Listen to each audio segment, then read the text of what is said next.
was started off as a story that was supposed to become a book has become a $2 billion business. Yeah. One of the largest Black landowners in the state of Tennessee, the largest bar in the world. Mm-hmm. Nothing you do is ever small scale. Everybody's not built for this. When I think about my day, I can't really think of many people that could do what I do. Not because they aren't extraordinary, but the amount of fortitude it takes. Last year, $25 million worth of barrels is what I laid down. I can't bottle those. I can't make money for at least 4 more years. That's why most never make it. When you come to Nearest Green Distillery, there's a reason it's the 7th most visited distillery in the world, and there's 4,000 distilleries in the world. 7th in the world. 7th in the world. A lot of the things that we think are race is economics. Everyone is looking at our current president and talking about the fact that he's wiping out DEI. We have to understand that we are a country that was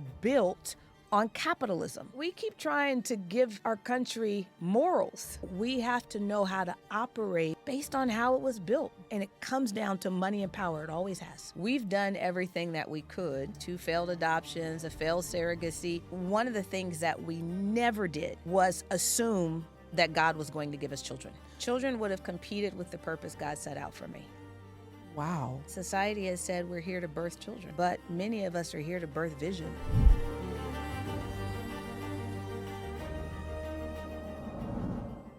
Welcome to Vaughn and Powers Talks, where we don't just scratch the surface. We dive deep into the lives of some of the world's most interesting change makers. I'm your host, Brandi Harvey. Y'all, we got her back.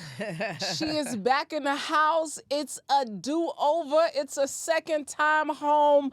Fawn Weaver is the founder and CEO of Uncle Nearest. As the world's first major spirit brand to be led by a Black woman, it is the fastest growing independent whiskey brand in U.S. history and the fastest growing Black-owned spirit brand of all time. For over 5 years, Uncle Nearest has been the most awarded bourbon or American whiskey. And in 2023, Nearest Green Distillery became the most successful Black-owned distillery globally, having crossing the $100 million mark in sales. Since then, Uncle Nearest has been valued at over $2 billion. Fawn has been named Food and Wine's Drink Innovators, Time Magazine's 31 People Changing the South, and in 2024, she was awarded the Distinguished Patriotic Award from the Veterans of Foreign Affairs, and she is one of the largest Black landowners in the state of Tennessee. Fawn believes who you partner with in life is one of the determining factors between success and mediocrity. Vaughn and Powers Talks welcome wife,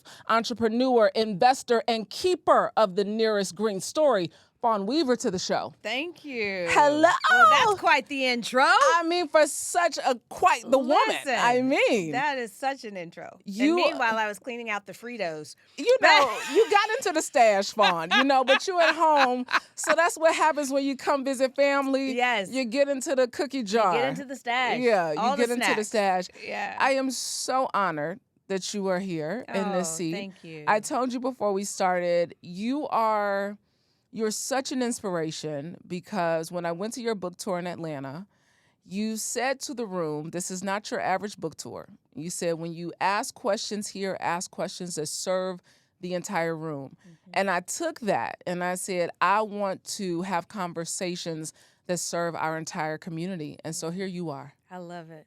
I love it. I love it. I mean, one of the largest Black landowners in the state of Tennessee, largest advertiser in the Nashville airport. Nothing you do is ever small scale. Everything is big. No, we're the largest Grand Champagne vineyard owner in the city of Cognac, France. Yeah. I think we're the only Americans that actually they've approved land purchased there. And this is within the last 2 years, right? Mm-hmm. Yeah. Yeah. I mean, nothing small about what you do. Life would be a lot easier if I thought smaller. No, seriously. People. I used to always tell people, dream bigger, fail harder, and I still do, but I do recognize that the level of it is much more challenging. If you just think small, you can kind of go through life just like bebopping around and just enjoying the basics of being alive and the level of joy that comes with that. And I enjoy what I do so much. But I think that what I maneuver through on any daily basis would take most people out. So it's a different kind of joy. Yeah, a different kind of joy. But this is, I mean, from childhood to your early career in PR to your first investments, every step that you've made, I mean, has been sheer grit and determination. Yeah. Yeah. I think I was 18 and I had like 10 employees. It was absurd. And that was with the PR. That was with the PR Yeah. firm. It's just, I've always been that way and figuring it out as I go. I've always been building the plane as it was flying. It's Yeah. just how I'm wired. Yeah. But I think you find that most of Americans' Titans were building the plane as it was flying. Yeah. I think that's what scares most people, though. As it should. Yeah. Like, everybody's not built for this. Yeah. When I think about my day, I can't really think of very many more people that could do what I do. Not because they aren't extraordinary, but the amount of fortitude it takes to do what I do is different. It's a different level. There's levels to this. Yeah. I'm somewhere in that 9 to 10 level. You're definitely in a 9 to 10 level, because what started off as a story that was supposed to become a book, in the last 10 years has become a $2 billion business. Yeah. It was bigger than a book. It was bigger than a book. It was bigger. Forbes has it at 1. Forbes has it at 1.1. But it is different when people are coming for you and trying to convince you to sell. I mean, they asked you to sell for $2 billion. Yeah, I think so. That lets you know what has been valued at. Yeah, what people see in the marketplace. I mean, you get into the whiskey spirits business really by trusting your gut. Yes. Because this story that led you was really fueled by grief when you lost your niece, Brittany. Mm-hmm. And you threw yourself into this story of Uncle Nearest after finding it, in Singapore, and it falls in your lap. But then it takes you on this journey to go visit, to immerse yourself, to uncover the story. And then you say, I'm gonna make whiskey. Yeah. Well, the thing is that when you look at Love and Whiskey, I mean, it's New York Times bestseller 12 times over, right? And you can look at that and say, and I think we just won the NAACP award for it. I can look at it and say the book is a success. 100,000 copies sold, whatever you want. However, the book is something that people are going to enjoy greatly today. It is a great book. Yeah. I enjoyed reading it myself for the audio. You have a great book when you yourself enjoy reading it. Well written, phenomenal book. For the audio. But the reality is there'll be thousands more books that come out this year. When it's made into a film, that film will drop and another film will drop the same day and the next day and the day after that and the day after that. And so then the question becomes, the story of Nearest Green was told so openly at Jack Daniel Distillery until 1978. And then the story disappeared until I brought it forth again for the masses. And so you have to look at it and say, if the story could disappear once, it can disappear again. And as the keeper of the story for this generation, if you will, I really truly look at it as my responsibility to pass this to the next generation in a way that it cannot be erased. Yeah. And that couldn't be done with a book or a movie. And we know this. I use this as a point almost everywhere I go, is usually if on the Love and Whiskey tour, there might be 350, 400 people in the room. And I will ask, how many of you saw Hidden Figures? Every hand will go up. Every single head, which is amazing, by the way. Every hand will go up. And I will ask them, what are the names of the women that Octavia Spencer, Janelle Monáe, and Taraji P. Henson played? And most can't name a single one. And you'll usually have one or two people in there that will say, Catherine Watts, like, they'll kind of fumble. But that's a movie that every single person in that room watched. And they can't identify. We all left that movie theater knowing the same 3 women we knew before we walked in there. Yeah. And so when you look at something like this story, the reality is with entertainment, the story is going to be told, but people are going to know the actors when they leave out of there. Mm-hmm. It's so much deeper than, this story extends generations. Because you have Victoria Edie Butler, who is the great-great-granddaughter of Nearest Green, who is now the master blender for Uncle Nearest, award-winning blender for the business. And I want you to really talk about why it is so important to tell this story. Because many people, when they kind of get ear in wind of it, they hear, oh, Jack Daniels had a slave and his slave created the whiskey recipe. And they run with that story, but that is not the true story. No, it's not the true story. Number one, there were 14 distilleries and 16 distilleries in a 4-mile radius. They were all using the same recipe. Yeah. And the recipe changed per season.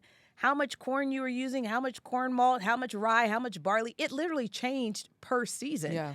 And so it's not the recipe that matters. What matters is the process that Nearest Green taught Jack, the process he utilized himself, which is taking traditional bourbon distillate, running it through sugar maple charcoal before it goes into the barrel to remove impurities.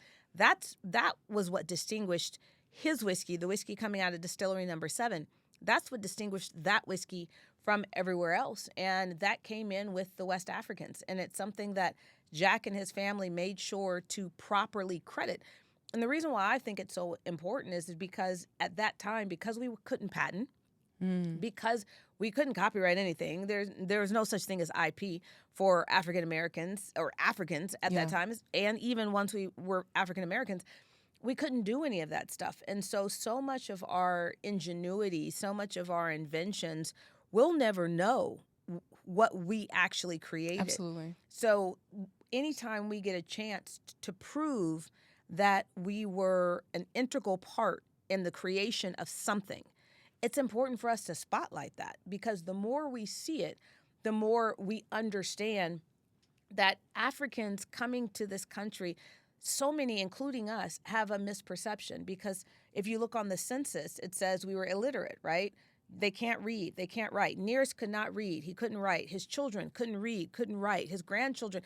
And so you look at that and people go, oh, man, it's an illiterate family. No, they're a family that spoke African. Whatever their language was in Africa is what they spoke. So that doesn't mean they couldn't read or write. That means they couldn't read or write English. Yeah. And that reframing is important for us to understand we didn't come from illiterate people. Absolutely. We came from highly intelligent people. But because we weren't allowed to be taught the language of the country we went into, so you and I both, we were talking about before, I'm so impressed with how well read you are and how you're able to remember things. You're remembering quotes that I said that I don't remember ever saying. Yeah. And all I can say is it sounds like me, right? And it's you, girl. And it's me. But I mean, you are so incredibly intelligent.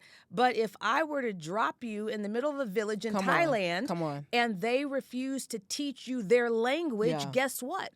All of this intelligence that you have in your mind, you can't express to them. You can only express it to people that speak your language. Yeah. And so that reframing, I think, is important for us as a group of people to understand we always came from excellence. The only thing we didn't know how to do was speak English. Yeah. We always came from excellence. And I think that is what is so amazing about the story of the distillery. And I went for the first time in the summer of 21. That was my first time going. And I sat on the property. This is before Humble Baron was complete. The construction was going on the tour. They said this will be the largest bar in the world. Everything big, y'all. She does everything big. Everything. We hold so many Guinness World Records already. All of these records, right? Yeah. And I'm sitting there in that rocking chair, and I'm looking out at this land, and I said, I've got to tell this story. I've got to share this story because it's the innovation, it's the ingenuity, but it's the excellence that has to also be shared. Absolutely. That when you come to Nearest Green Distillery, there's a reason it's the 7th most visited distillery in the world, and there's 4,000 distilleries in the world. 7th in the world. 7th in the world. And third in whiskey and bourbon, right? So it's 7th in the world. It's Third, yes, correct. Third in what you are so, good Lord. I had to think about that for a second. I was like, well, yes, it is, actually.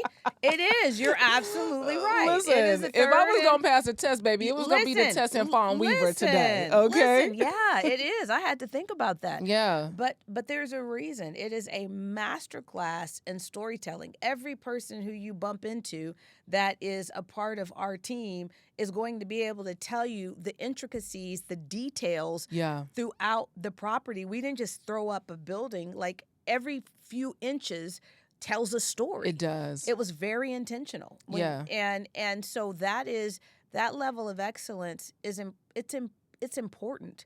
When I hire someone, when I hire a woman or a person of color that has risen through the ranks, I hire them because I realize that for them to get where they are, before I hired them, they had to work so much harder. They had to be so much smarter. Yeah. They had to maneuver through rooms and spaces. And so for me, carrying on that legacy of excellence is really, really important. Yeah. I mean, and the other importance was not just telling the story; it was owning the land. Oh, that's not a question. Yeah, that's not a question. It's owning the land. You said recently in one of you were on a stage recently, and you said there are certain things in this country we make about race when it is about money. It's not about our color, it's about our economy. The way we change the game is not DEI, it's owning the properties. 100%. Yeah. What we look at in so many instances is race. It's really money and power. And so people will look at, great example, because everyone is looking at our current president and talking about the fact that he's wiping out DEI. And that is the focal point. So here is case in point. His Justice Department shut down a lawsuit against a black mayor of New York. Yeah. Why? Because that black mayor of New York has the power to help him with his agenda. Mm. If it was race, then just on GP, he'd be like, get him out of there, get somebody white in there. No. He said, and they asked, have you even read the case? No, didn't need to. So you have just had your Justice Department go shut down a case that they have been working on for, at least try to, for a really long time. Years. On behalf of a black man. Yeah. So a lot of the things that we think are race is economics. And we have to understand that we are a country that was built on capitalism. And the only way that you are going to advance in a country built on capitalism is not try to help its morality. That's not how we were built. Not try to help its morality. That's not what this country is. Yeah. Go all the way back to our founding. There were Native Americans on this land. Absolutely. We rounded them up and put them on reservations. We rounded them. That is the history of this country. We brought in enslaved people and beat them and raped them. And this is we keep trying to give it morals. We've got to understand who we are. Absolutely. As a country. Now, who we are as Americans, that's different. But you got to understand, the system was not built for morality. Yeah. As a matter of fact, when we look at the life, liberty, and pursuit of happiness, we borrowed that from Europe, right? But in Europe, it was life, liberty, and the pursuit of property. You know why we couldn't use that? Because at the time, African Americans were property. Yeah. We keep trying to give our country morals. You and I can have morals. Many others have morals, but that's not how this country was built. And so we have to know how to operate based on how it was built, based on how the system was built. And it comes down to money and power. It always has. It always has. I mean, you're one of the largest landowners in Tennessee. And now in France, you own one of the largest cognac producing. You haven't even started producing cognac yet. No, we started with the land. You start with the That land. was the most important, because going into it, then the way that we have conversations, the way that we negotiate, it is very, very difficult to secure vineyards in cognac. There are people that have been trying to do that for decades. It's different. If you come here, you go to California, you want to buy a vineyard, you give your offer, they accept, you go into escrow, close escrow, done.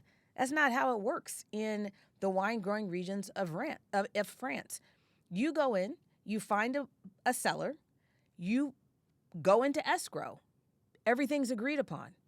Then that is placed in the newspaper, and people are welcome to bid against you. Oh, wow. Exactly. That's why Americans don't own land in Cognac, France. And there is a single government body whose responsibility is to determine who those vineyards should go to after the bidding process. And what they're looking for is who is going to take care of this for generations to come. Wow. That they're not going to come in here and pillage it, do a brand, do a whole bunch of stuff, and then move on. Because the entire cognac region, it's not the actual names that we know, Hennessy, Remy, Courvoisier. Those aren't the ones making the product. It's family farmers and distillers that have literally been doing it for 20 generations. Yeah. So when they're looking at vineyards being sold, they want to know who is going to make sure that those vineyards are taken care of for generations to come. So when I sat down with the mayor of Cognac, the president of Grand Champagne, the woman who actually makes the determination for the government of who will have it, Madame Massacre, it's spelled massacre, but it's Massacre. When I sat down with all of them and they wanted to know, well, what does this look like for you for the next 10 years? My response to them was, I could tell you what it looks like for the next 100. I mean, but that's a true visionary, because companies, corporations, you have to be thinking 100 years from now if you are going to survive in business. I had the succession plan in place for this company 18 months in. Everybody knew their roles. If I'm on a plane and that plane goes down, y'all bet not skip a beat in building this company. Because you have never intended to sell this company. You have Never. no intentions to ever sell this company. This is your company. Now, Grant Sidney is the investment company that owns Uncle Nearest. And Grant Sidney are the names of the children that you and Keith determined very early on in your marriage. But through many tries, you all found that was not going to be in your future. It wasn't. I mean, it literally was, I think, 5 IUIs, 4 or 5 IVFs, 2 failed adoptions, a failed surrogacy. And you get to a place where we've done everything that we could, but one of the things that we never did, was assume that God was going to give us children.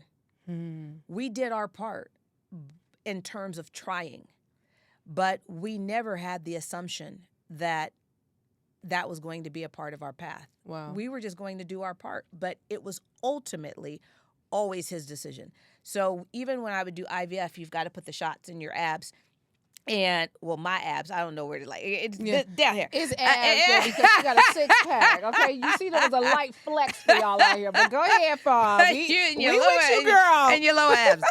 And even then, every night when I would do it, as soon as I did it, Keith would start going, shot, shot, shot, shots. Like, we had fun with it, right? And because we looked at it and said, if this is God's will for our life, we will have children. That's what our hearts desire. But we never removed that decision from being his. Yeah. And so we weren't able to, and we were okay with that. And now that we have seen how things have unfolded, we understand why children was not a part of the plan for us. I mean, it was because you've birthed plenty of projects. You have birthed businesses. You have birthed books. Yeah. You have all the things you have created in the earth, and you have definitely multiplied. Children would have competed with the purpose God set out for me. Wow. Children would have competed with a purpose God set out for you. I think that's a hard pill for so many women to swallow sometimes because of what society has said. You're supposed to check off. Yeah, society has said we're here to birth children. But many of us are here to birth vision for a lot of other people. Come on. So it is, we've got to get, our body can be what we birth through. It could be us as a general. So there are so many people I know that I have inspired to start the business, to move forward, to have great marriages, like all these different things that I've shown are possible. But if I had children, and this is just me, this is not, it doesn't mean that a person can't do what I've done and had children, but God knew me. And God knew children would compete with what he intended for me to do on this earth. Yeah. I mean, I think that that's so powerful because I think if many women understood that, they would free themselves. They would absolutely free themselves. But I meet so many women who are going through a fertility journey, and they just, I mean, every single month they break down. They go into depression. And if I could help them to see that they're so much bigger than being a mother, motherhood is, and when people read the book, they will understand how much I wanted to be a mother from the time I was 11 years old. From the time you were a child. It was ingrained in me from a very, so this isn't coming from a person who, if I have children or if I don't, I really don't care. I always wanted to be a mother. And for years in the beginning of your marriage. For years. Yeah, for like a decade. Yeah. But I never took that decision out of God's hands. Never took it out of God's hands. I mean, you chose well, though.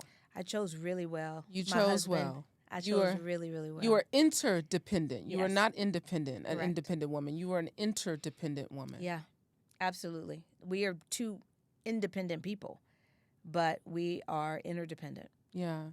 I love how you honor your husband in everything that you do. He's also your business partner. You all really love each other, but you all like each other. My favorite person in the world. Yeah. Like I go out, I speak to people all over the world, but my favorite place is wherever that plane is headed. If my husband is in that location, that's my favorite place to be. Yeah, he is the humble baron. He is. Yeah, he is who the bar is named after in Shelbyville at the distillery. Yes. Yeah. How did you come up with that name? It's funny because he was an executive vice president for Sony Pictures, overseeing global public policy and external affairs. When we began this, he had been in that role quite some time. He had been at Sony for, I want to say, maybe 16 years up until that point. And he'd always been one of the most high-powered African Americans in Hollywood on the corporate side. And so everywhere he flew, it was always first class. He's always staying at St. Regis. He's always... Yeah. But then when he was doing stuff with me, it's like, we building this from the ground up. We're staying at the Courtyard by Marriott. At the bed and breakfast with the dolls above the bed. Listen, wherever, right? Wherever. We're flying coach. I still book coach. If you see me in first class, rest assured I've been upgraded. I still book coach. Fawn Weaver. I still book coach. Let me tell y'all, for all y'all sitting up here who see me in coach sometimes in that good exit row, baby, you better watch your mouth when you talking to me. Because Fawn Weaver is sitting in coach with me. I do. Very rarely, though, because I'm usually upgraded because I'm on plane. Because I'm on plane so much. But two trips within the last week, I wasn't upgraded, and I am unbothered by that. Fawn, this is such a little known Black history fact about you, and I'm so surprised about that. But then I'm not surprised. You're surprised that I don't book first class? I'm surprised, but I'm not surprised because when you know the story, the level of grit, the level of determination, the level of I could give a damn about what anyone has to think, feel, or believe about me. Yeah. I mean, that's been your whole life. Yeah. It's been since the time you got kicked out of your house. Yes. Yeah. Yeah. And it's, I mean, if you think about it truly, you're on a plane. So there's, in first class, there's two seats. In coach, there's 3 seats. You lost a little bit of room, but what were you really doing with that room anyway? You're only so big. Yeah. So it just isn't, it's just not a thing for me. I love that. I think that should change some people's game out here right now. Because I got friends, and my sister included. This is for Carly, okay? Baby, Carly is not, okay? She is not. She has got to be in the front of that plane. Oh, the price difference between Coach and First is sometimes it's unreal. Listen, especially if you're going from coast to coast. Oh, the price difference. And if I've got a 90% shot of being upgraded, that's what I'm going to do. Yeah, I mean, I love that though, Fawn. I think one of the things that is so powerful about your story, and it's been from the beginning, is trusting your gut. Absolutely. You every step along the way, from the PR to the moment you walked onto that call property of the calls with the McGee family, and where Uncle Nearest sits right now, you had the gut feeling that this is what I'm supposed to do. It's trusting your gut, it's trusting discernment, it's trusting the Holy Spirit. So for me, my gut is fully attached, right? So it's a little bit, you could call it my gut, but it's almost like an umbilical cord. So I am getting the download. So when I walk through it, yes, it's a trust your gut, but it's a trust your gut because the Lord is like, that's you. Yeah. And I think for a lot of people, when they trust their gut and it does not work out, the question is what is the gut attached to? If the gut is attached to your mind's eye, well, there's a really good chance that gut is a little off. Yeah. Because I think that there are so many people who looked at you when you first started and thought I was crazy. You are insane. Listen, when we announced, so we came out July 19th, 2017. By the end of 2018, we were announcing that we had purchased a 300, and at that time, it's a lot bigger now. It was 270 acres. Now it's 458. But at the time, 270-acre property to build Nearest Green Distillery, that we were building out a $50 million distillery. People thought we were, when I say nuts, absolute nuts, because the brand was a new brand, and the failure rate is over 99%. And so it made no sense to people. I even had investors that said, Fawn, this doesn't make any sense. So many of the whiskey brands, bourbon brands, they don't have home places. But what I understood is there would come a point where I'm in the press every day, my company is building, my brand is growing, and it would be too easy to kill my company if it didn't have roots. And so I had to set up roots. I had to plant those roots very early on because I knew that I would have a target on my back. I mean, target on your back, because when you think of Black people, people of color who enter into the spirits game, I mean, the survival rate, most companies are eaten up by the larger companies. So the survival rate of any race and of any gender is not even 1%. So that is just, let me tell you the difference is that we give up. That's the difference. I had a woman stand up at one of the Love and Whiskey, African-American woman, I think it was in Houston, and she was talking about how she's in country music and how hard it is in Nashville and how difficult it is for a Black woman. And I let her talk for a while, and I said, listen, I got to just stop you. Every successful country artist has your exact same story. Yeah. So if you don't succeed in country, it's because you quit.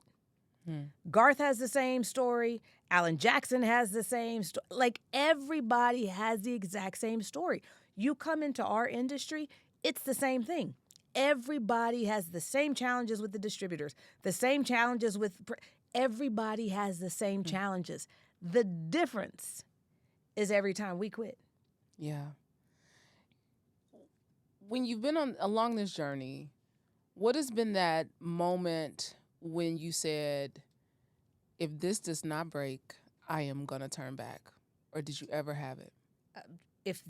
No, that's not an option. Keith and I, we laugh about it when something happens that we know would make everybody who we know quit. We look at each other and go, that's another chapter in the book. Yeah. All of this stuff, I cannot wait for 20 years down the line, whenever it is that we actually write the book of how this was built, and we include everything. Because the thing that we do, as I've noticed this as African Americans, and I'm sure other cultures do it as well, but I tend to really pay attention to my own. What I've noticed is when we're having enormous challenges, we'll share that in real time. That is not the time to be having conversations about the challenges with anybody but God and your closest confidant. Why? Because that person, the challenges are usually capital related, and that isn't a race issue. That is an entrepreneur issue. You know plenty of entrepreneurs that are white, and if you ask them the biggest challenge, it's capital. Capital is the challenge for entrepreneurs in general. And so when we start talking about the challenges we're having in real time, we don't realize what potential investor is losing confidence the more we run our mouths.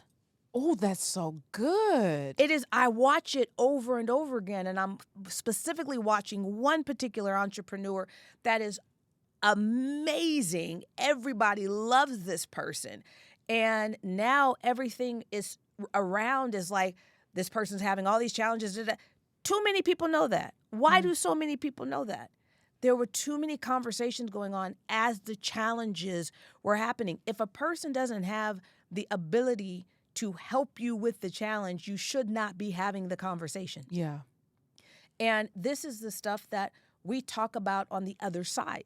And so this is something, with social media, is people say, well, everybody tries to just have the glamorous life on social media, and they don't show the hard part. And so then you have this whole group of people that are determined to just show the hard part. Here's the problem with that.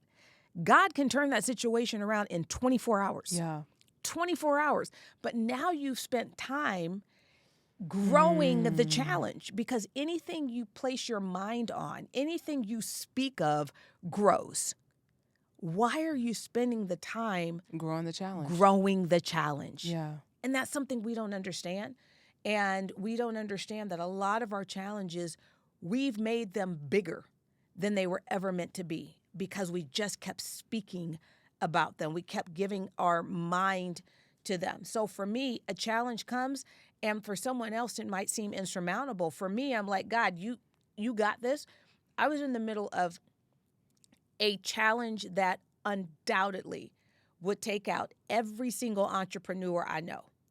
And the Lord so clearly said to me, move on from this one, because I've got this one. This is your next challenge, and you need to be prepared. I'm in the middle of the current challenge that would wipe most people out. And the Lord is like, I got this one already. I need you to move on, because the next one is coming. Wow. That is so good. Because I think that is, when we talk to any entrepreneur, any person who sits in that seat, whether they're small business, large business owner, what do they always say? You just don't quit. And that level of determination gets you to build a business of this magnitude in the last decade. There is literally no difference between most entrepreneurs that succeed and most that don't. At least the ones that came into it with a solid business plan. Let's at least start there, right? Yeah. Let's assume that's the foundation. Yeah. But once you have that, once you have a product that is great, you have a solid business plan, there really is no real difference between those who fail and those who succeed, other than the ones who quit in between. Yeah. Talk about the 8 years of research, because there was 8 years of research in building this business before it became Uncle Nearest's distillery. No. The research was going on at the same time. So it's basically 8 years now. I just haven't stopped. So leading up to it, this is the timeline. I read the story in the end of June 2016. Uncle Nearest was in the market July 2017. What? How didn't I put that together? Because of the amount of research. Yeah. Then people assume that. You moved there. You uprooted. You moved there. I was building the plane and flying it at the same time. At the same time. But this is the thing that has happened is I've never stopped researching. I've never stopped learning. Every single day I'm learning something different, something new. I actually have, as a part of my goals for the year, so I don't set goals on January 1st. Yeah, it's hard. On January 1st, what I do is I think about and I write down all the things that I want to be goals for the year. And then as my days go on, I start taking stuff off because there's only so much time in the day. It's why I think they call the next Friday like quitting Friday or something like that, because most people are done with their goals by the third Friday of January. Yeah, like for they just, sure. Because we try to do too much. It's not realistic. So I will have my set, but I'll go for 6 weeks and whittle it down to what can fit and what's most important. And one of those things that made the list is every single day I do research on an American Titan. Every single day. Every single day you do research on an American Titan. Every single day, because the blueprints haven't changed. No. Every successful person, every successful entrepreneur right now, I can point you back to the blueprint of the Titan they're following. Yeah. Who are you studying right now? Right now, well, it's funny because right now, Vanderbilt is very much so on my radar, but so is Carnegie for two different reasons. But it's not even just them. There's so many Titans that we don't even think about that I study. Yeah. And when you talked about the Titans, this was, I think, maybe before I came to interview you in 2023. Mm-hmm. And I got the big book of Tycoons? where it tells all the stories of Titans in America. Tycoons. Is that what it's called? It's a red, and it's huge. Red and Huge. It has red. I took the cover off of it, though. Okay. Yeah, but it's like a I red wonder- book. It is like this thick. It has many stories from everything from people from the wellness to tech spaces. Oh, I'm not familiar with this book. Okay. But all the way back to oil, Yeah. to gas, Yeah. to automobiles. And when I heard you talk about the Titans, I got that book. Mm-hmm. I started delving into it at the top of this year because I said, okay, Brandi, if you're going to build a media platform, Yeah. well, guess what? You probably need to know a few things. The blueprint is already there. Yeah. There is nothing new under the sun. The only thing that we do with innovation is add to it. But if you buy a home and you can go online and you can buy a blueprint of a home that you like, but then you can make your tweaks to it, you can add to it, you can add another floor, you could do all these different things. But you started with the proven blueprint. Yeah. That's what I don't care, you name anyone who is doing something incredible. And if you're well read on the American Titans that have come, you can point back to the blueprint they're using. Yeah. What's one thing that has aided you outside of the story of the Titans? I know faith is like the cornerstone of your life. The foundation, Yeah. the cornerstone, the pillars, the everything. Is there a mantra, a scripture? Is there something that you use every single day? No, because I study scripture every day. And so every day it's a different. It's a new mercy you see? Every day. Every day. Yeah. Yeah. Yeah. Faith, I mean, working out is also a part of your regimen because I think sometimes people think you get to these high level of success, you get to this level, and certain things fall off. But Well, even for me, it changed because I used to do vinyasa yoga. I've done that for probably 20 years, 3 days a week. My trainer would be on video, and we would do this on what do you call that? FaceTime. yeah, Right? And every morning, that's how I started. And my schedule just kept ramping and ramping, and I had to keep canceling. And I said, okay, not taking care of my body. I mean, we were laughing about it, but me losing my six pack is not actually an option. It's like not this an is option. and I'm a snacker, and I'm not one that gravitates toward healthy foods. I'm a soul food girl. Yeah. And so the question became, okay, how do I keep my body together? But I really don't have the time. I don't have the hour a day. And so I started testing different things. What allowed my body to stay the same? 100 sit-ups, 50 push-ups, 100 bridge lifts. That's all I do. Every single day. Every day, 6 days a week. And it's 15 minutes. Wow. 15, 20 minutes, that's all I do. And it's been that way for the last year. And I can tell you that my body looks no different. Yeah. It's consistency. It doesn't That's matter it. what you do. It is just the consistency. People will ask me about my diet, and I'm like, y'all, it's just consistency. all the fluctuating back and forth. I'm not eating this. I'm not eating this. I'm not eating this. And then we swing back over. I was telling your crew earlier because they were eating some healthy stuff. I was like, yeah, I had oatmeal raisin cookies for breakfast. Like, because people will look at it and say that's junk food. Yeah. Okay, well, if I had oatmeal with butter and brown sugar and raisins, raisins, y'all would say it was healthy. So spread that sucker on a baking sheet, and that's what I have for breakfast. And put it in the oven. And put it in the oven. That's it. It's so ridiculous the way that we have decided this is junk. So most people deprive themselves of what it is that they really want. The problem is they still gonna get to it anyway. You sure do. So you might as well just have it in moderation. Yeah, absolutely. Having it in moderation. I mean, you speak to the consistency, though, Fawn. Mm-hmm. I mean, you've been consistently hitting the mark. Yeah. That is not by chance. Mm-mm. That is so intentional every single day. Yes. I'm consistently doing my part. So it is, my goal is to always be obedient and to do what it is that I am called to do. So when I was saying earlier that middle of a crazy challenge, like insurmountable to most people, and the Lord was like, I need you to move on to the next one, because the next one, this is what it's going to look like, and I need you to be studied before it gets there, and this is what I need you to study. Well, most would stay putting out the current fire because that's how we're wired, and I have to be obedient and go, okay, he's got that fire, there's a new one headed my way, and he's already told me what I need to do before it gets here. So I need to get to it. Yeah. The preparation is the separation factor. Yeah. Yeah. You being prepared. But I think it's also the fact that you are drawn to competence. So you're drawn to competent people. Mm-hmm. And so I want you to talk about, for all those listeners right now who are in the middle of building a brand, a business, have a project that they're doing, how important is the team to your success? I just realized you're like Harry Mack.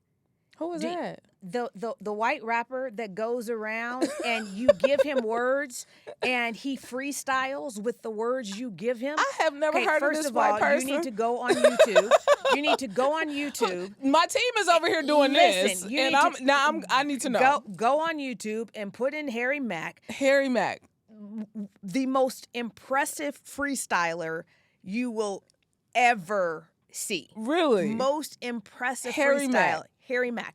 But it just dawned on me because I heard you reading your notes earlier, and I was like, there is no way she's going to weave all of that in. And this... I have done it. And you have done it. Like, how in the world? I have found a way. I do not know how your mind works, but it's incredible. Girl, I don't know either sometimes, Fawn. I be asking the Lord some days. That is, I mean, your recall is, and especially considering you just did another interview before this, which means you did the same thing for that person. That is unreal. Okay, sorry. So look up Harry Mack after this. I got my homework now. I said, she read that in her notes before this began. Because I told you said, now, Fawn, y'all got to know. Fawn said, you don't have to go over these notes with me. Ever. I said, you don't have to do it. I said, okay, well, maybe it's not for you. Maybe it's for me then. I think I might just be reviewing myself. Right. Yeah. And you ran through this whole list, and as you were running through it, I was like, there is zero chance she's going to get to the bottom of that list. And you just got to the bottom of the list. That's insane. I don't even remember the question you asked me. It's so insane. Competence. We were talking about competence, and building that team. So I am drawn, our guiding principles for Uncle Nearest. The guiding principle number one is we do it with excellence or not at all. And when every person who has come into Uncle Nearest, we don't even post our jobs anymore. Mm-hmm. But before, when we did post jobs, I don't think we've posted jobs in 5 years. Now, because our team members, I want other people coming in to have the same mindset. We've built an incredible family culture, and I want people coming in that fit that culture. Yeah. And so our team members are who refer people in. We don't post jobs. But before, when we did post jobs, if you had seen an Uncle Nearest posting, what you would realize is it would have the title, whatever that title was. You'd click on it. There would be no job description. It would be our 10 guiding principles. And if you scroll through the guiding principles and you agreed with the guiding principles, now you should read the job description. But if you don't agree with all 10, don't even apply, because we have a set of 10 hiring principles and every guiding principle has a corresponding hiring principle. So as they're doing the interviews, my SVPs or CBO or whatever, they have to check off all 10 hiring principles before that interview comes to me. So I just save people time. If you don't agree with these 10 principles, if you don't embody them, don't apply. Because faith is also a part of the our principles. guiding principles. Yeah, they're a part of the principles. Yep. You built this like a team, though. I'm trying to remember from like our first sit down interview. I remember this. Some about Major League Baseball or major, like it was about teams. Yep. What was it? You're talking about Pound the Rock, San Antonio Spurs. Greg Popovich, the most winningest NBA coach of all time, and the philosophy is, and this is one of our guiding principle number 3. Every day we pound the rock. And what that essentially means is it's an old philosopher. I can't remember the person's name who's talked about it, but it was that a person will go and they will hit a stone or hit a rock over and over again, same place, but it may not crack until the 100th blow. Yeah. But it's not the 100th blow that cracked the rock. It was the 100 blows that came before it. Yeah. But that entire time, you are not seeing anything. It's the same as farmers, right? They're out there, they're planting the seeds, they're watering it, they're doing that every single year, and they're not seeing any change. Yeah. And they won't see the change until the season comes for the change to happen. But they still have to be out there prepping the soil, planting the seeds, watering the ground. They still have to do the work even when they're not seeing it. Yeah. And that's the philosophy of every day we pound the rock. I mean, but you talk about this in the book. You talk about how when you get in the whiskey business, you have to understand that every time you are aging a barrel, you know that you're not going to see every barrel come to life. Listen, the reason why most businesses, most bourbon companies, most whiskey companies fail, specifically bourbon, because our requirements are a lot more stringent. Bourbon, Tennessee whiskey, it's a lot more stringent than all the other whiskeys that are out there. The reason that so many fail is, I'll give you an example. Last year, $25 million worth of barrels is what I laid down. Laid down means put the whiskey in the barrels, put it in the rickhouse. I can't bottle those for at least 4 more years. So multiply that every year I am spending so much money to lay down barrels that I can't make money on for at least 4 years. That's why most never make it. Yeah. God, that's such a principle for life, though. It is. It's the principle for life. You can look at the current moment and say, it's so hard. Yeah. And that can prevent you from laying down the future. And for me, I have to do both. I have to lay down the future and deal with the challenges of today. That's a word, Fawn, that'll preach. You know that'll preach, Fawn, that'll preach. I'm laying it down now. But there's some stuff I may not see. Yeah. But I know it's going to come into fruition. Yeah. As we begin to close this out, I mean, because you are a woman about town. You got things to do, Fawn. So I want to be so respectful of your time. As we begin to close out, I mean, I don't want to leave without this one, because I think this is so important for so many people who look at a business and they say, well, I mean, it's 1 million out there, and it's so many, and maybe the market's too saturated, or maybe I shouldn't start because there's so many other people out here.